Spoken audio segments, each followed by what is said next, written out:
ನವವಿಧ ಭಕ್ತಿಯಲ್ಲಿ ಕೊನೆಯ ಪ್ರಕಾರ ಆತ್ಮನಿವೇದನ. ಆತ್ಮ ನಿವೇದನಂ ಅಂದ್ರೆ ನೈವೇದ್ಯ. ಸೊ ಆತ್ಮವನ್ನ ನಾವು ನೈವೇದ್ಯ ಮಾಡೋದು ಹಂಗಂದ್ರೆ ನಮ್ಮನ್ನ ನಾವೇ ದೇವರಿಗೆ ಸಮರ್ಪಣೆ ಮಾಡ್ಕೊಳೋದು ಆತ್ಮ ನಿವೇದನಂ ಅಂತ ಹೇಳ್ತಾರೆ. ಈ ಆತ್ಮ ನಿವೇದನವನ್ನ ನಾವು ಹೇಗೆ ಮಾಡಬೇಕು ಅಂತಂದ್ರೆ, ಜಟಾಯು ಮಾಡಿದ ಹಾಗೆ, ಮಾರೀಚಿ ಮಾಡಿದ ಹಾಗೆ ನಮ್ಮನ್ನು ನಾವು ಕೃಷ್ಣನಿಗೆ ಸಮರ್ಪಣೆ ಮಾಡ್ಕೋಬೇಕು. ಜಟಾಯುಗೆ ತಿಳಿದಿರುತ್ತೆ ರಾವಣಾಸುರ ಜೊತೆ ಯುದ್ಧ ಮಾಡಿದ್ರೆ ತಾನು ಉಳಿಯೋದಿಲ್ಲ ಅಂತ ತಿಳಿದಿರುತ್ತೆ. ಆದ್ರೂ ಸಹ ಈ ರೀತಿಯಲ್ಲಿ ರಾಮದೇವರಿಗೆ ಸೇವೆಯನ್ನ ಮಾಡಬೇಕು ಅಂತ ಇಚ್ಛೆ ಪಟ್ಟು ರಾಮದೇವರಿಗೆ ತನ್ನ ಕೈಯಲ್ಲಾದ ಸೇವೆಯನ್ನ ಮಾಡಿ ರಾವಣನ ಕೈಯಲ್ಲಿ ಸಾಯ್ತಾರೆ. ಅವರು ರಾಮನಿಗೆ ಸೇವೆ ಮಾಡಿ ಸತ್ತಿದ್ರಿಂದ ಅಂತಹ ಜಟಾಯು ತನ್ನ ಕೊನೆಯ ಸಂಸ್ಕಾರವನ್ನ ರಾಮದೇವರೇ ಮಾಡ್ತಾರಂತೆ. ರಾಮದೇವರು ತಮ್ಮ ತಂದೆಗೆ ಅಂತ್ಯ ಸಂಸ್ಕಾರ ಮಾಡಲಿಲ್ಲ, ಆದ್ರೆ ಜಟಾಯುಗೆ ಅಂತ್ಯ ಸಂಸ್ಕಾರವನ್ನ ಮಾಡ್ತಾರಂತೆ. ಯಾಕೆ? ಜಟಾಯು ತನ್ನ ಆತ್ಮವನ್ನ ದೇವರಿಗೆ ನಿವೇದನೆ ಮಾಡಿದಕ್ಕೋಸ್ಕರ. ಅದೇ ರೀತಿ ಮಾರೀಚಿನೂ ಸಹ ಪರಮಾತ್ಮನ ಕೈಯಲ್ಲಿ ಸಾಯುವುದು ಉತ್ತಮ, ರಾವಣನ ಕೈಯಿಂದ ಸಾಯುವುದಕ್ಕಿಂತ ಪರಮಾತ್ಮನ ಕೈಯಲ್ಲಿ ಸಾಯುವುದು ಪುಣ್ಯದ ಕೆಲಸ ಅಂತ ಭಾವಿಸಿ ಅವರು ಸಹ ತಮ್ಮ ಆತ್ಮವನ್ನ ನಿವೇದನೆ ಮಾಡ್ತಾರೆ. ಈ ರೀತಿ ನಾವು ಆತ್ಮ ನಿವೇದನವನ್ನ ಪರಮಾತ್ಮನಿಗೆ ಮಾಡಬೇಕು. ಈ 9 ನವವಿಧ ಭಕ್ತಿಗಳನ್ನೆಲ್ಲ ನಾವು ಪ್ರತಿನಿತ್ಯ ದೇವರಿಗೆ ಮಾಡ್ತಾ ಹೋದ್ರೆ ನಮಗೆ ಪರಮಾತ್ಮನ ಆಶೀರ್ವಾದ ಸದಾ ದೊರಕುತ್ತೆ ಅಂತ ಹೇಳಿ ನಮಗೆ ಭಾಗವತದಲ್ಲಿ ತಿಳಿಸ್ತಾ ಹೋಗ್ತಾರೆ ನಮ್ಮ ಶುಕ ಮುನಿಗಳು.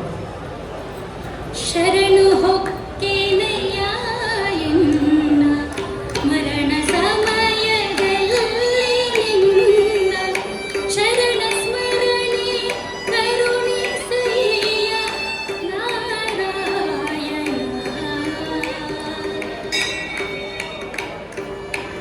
ಮರೆತು ಬಿಡದೆ ಹರಿಯ ನಾಮ ಬರೆದು ಓದಿ ಕೇಳಿದವಗೆ ಕರೆದು ಕೊಡುವ ಮುಕ್ತಿಯ ಶ್ರೀ ನಿಲಯಾದಿ ಕೇಶವ.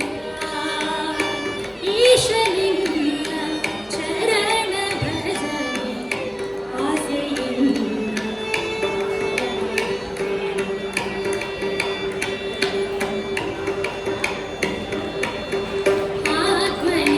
ಆತ್ಮನಿವೇದನಂ ಅಭಿರಾಮ ಹರೇ. ಆತ್ಮನಿವೇದನಂ ಅಭಿರಾಮ ಹರೇ. ಆತ್ಮನಿವೇದನಂ ಅಭಿರಾಮ ಹರೇ. ಅಂಬುಜ ನೇತ್ರ ಶ್ರೀ ಗುರು ಶೌರ್ಯ. ಅಂಬುಜ ನೇತ್ರ ಶ್ರೀ ಗುರು ಶೌರ್ಯ. ಆತ್ಮನಿವೇದನಂ ಅಭಿರಾಮ ಹರೇ.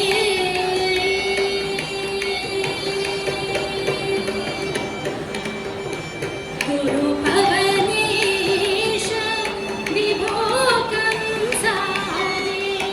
ಗುರು ಭವನೇಶ ವಿಭೋ ಕಂಸಾರಿ. ನಿರುಪಮ ಕರುಣಾ ನಿಲಯ ಮುರಾರಿ. ನಿರುಪಮ ಕರುಣಾ ನಿಲಯ ಮುರಾರಿ. ಆತ್ಮನಿವೇದನಂ ಅಭಿರಾಮ ಹರೇ.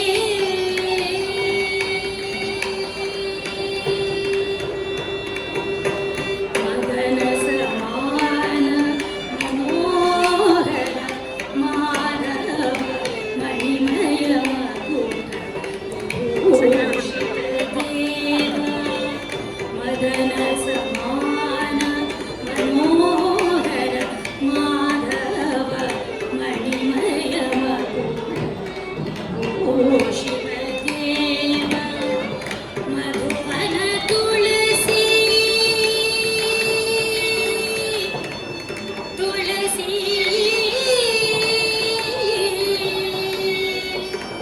ತುಳಸಿ ತುಳಸಿ ತುಳಸಿ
ನವವಿಧ ಭಕ್ತಿಗಳನ್ನು ನಾವು ನಮ್ಮ ಜೀವನದಲ್ಲಿ ವಾಡಿಕೆಯಲ್ಲಿ ಇಟ್ಟುಕೊಳ್ಳೋದ್ರಿಂದ ಅನರ್ಥ ನಿವೃತ್ತಿಯಾಗುತ್ತೆ.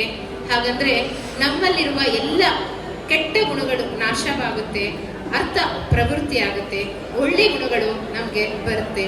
ಈ ರೀತಿಯಾದ ನವವಿಧ ಭಕ್ತಿಯನ್ನು ನಾವು ಸದಾ ಸ್ಮರಣೆ ಮಾಡ್ತಾ ಹೋಗೋಣ ಅಂತ ಹೇಳಿ ನಿಮಗೆಲ್ಲ ತಿಳಿಸ್ಕೊಡ್ತೀನಿ. ನಮ್ಮ ವೈಶ್ಯರ ಒಂದು ಕುಲಕ್ಕೆ ಲೆಜೆಂಡ್ ಅಂತಂದರೆ ಸುಮಾಕ. ಈ ಒಂದು ಅವಕಾಶ ನಾನು ಮಾಡಿಕೊಟ್ಟಿದ್ದಕ್ಕೆ ಸುಮಾಕಕ್ಕೆ ನನಗೆ ನಮ್ಮ ಹೃತ್ಪೂರ್ವಕ ವಂದನೆಗಳು. ನಿಮಗೂ ನನ್ನ ವಂದನೆಗಳು. ಈ ಒಂದು ಕಾರ್ಯಕ್ರಮವನ್ನು ಮಂಗಳದ ಮುಖಾಂತರ ಮುಗಿಸ್ಕೊಳ್ಳೋಣ.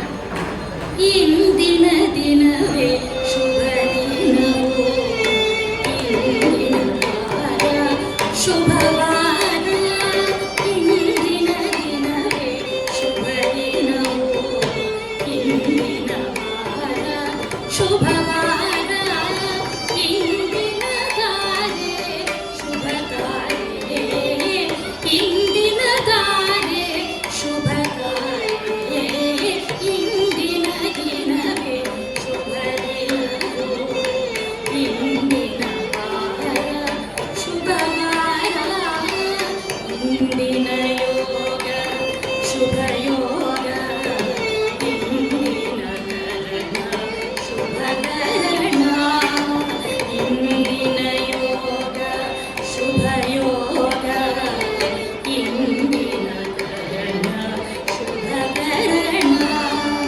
ಇಂದು ಪುರಂದರ ವಿಠಲರಾಯನ, ಇಂದು ಪುರಂದರ ವಿಠಲರಾಯನ ಸಕರುಷನ ಬಲ ಬೆಮಗಾಯ್ತು, ಇಂದಿನ ದಿನವೇ ಶುಭ ದಿನವೋ, ಇಂದಿನ ವಾರ ಶುಭವಾರ, ಶುಭವಿದು ಶೋಭನ ಹರಿರೇ, ಶುಭವಿದು ಶೋಭನ ಸಿರಿಗೆ, ಶುಭವಿದು ಶೋಭನ ಹರಿರೇ, ಶುಭವಿದು ಶೋಭನ ಸಿರಿಗೆ, ಶುಭವಿದು ಪುರಂದರ ವಿಠಲರಾಯಗೆ, ಶುಭವಿದು ಪುರಂದರ ವಿಠಲರಾಯಗೆ, ಶುಭವಿದು ಶೋಭನ